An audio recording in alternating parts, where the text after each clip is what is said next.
The book of 1 Samuel chapter 28 from verse 1. In those days the Philistines gathered their forces for war against Israel.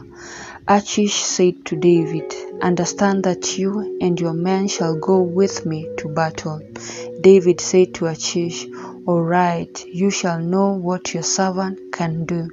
Achish said to David, "Therefore I will make you my bodyguard always." Now Samuel was dead, and all Israel had mourned for him and buried him in Ramah, his own city.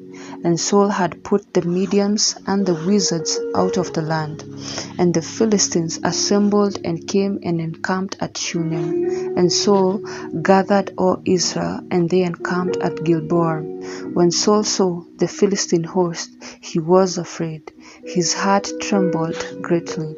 When Saul inquired of the Lord, he refused to answer him, either by dreams or by Urim, that is a symbol worn by the priest when seeking the will of God for Israel, or by the prophets. Proverbs chapter 1 verse 24 to 30.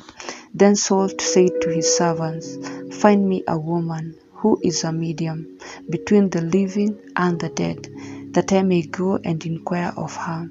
His servant said, "Behold, there is a woman who is a medium at Endor."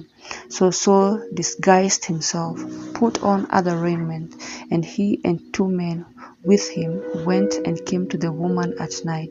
He said to her, "Perceive for me by the familiar spirit, and bring up for me the dead person whom I shall name to you." The woman said, "See here, you know what Saul has done, how he has cut off those who are mediums and wizards out of the land.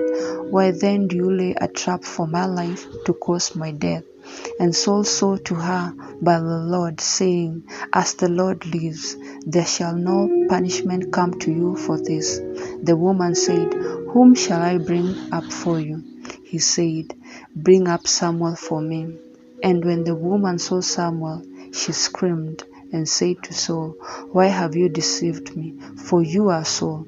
The king said to her, "Be not afraid. What do you see?" The woman said to Saul, "I see a god, a terrifying superhuman being, coming up out of the earth."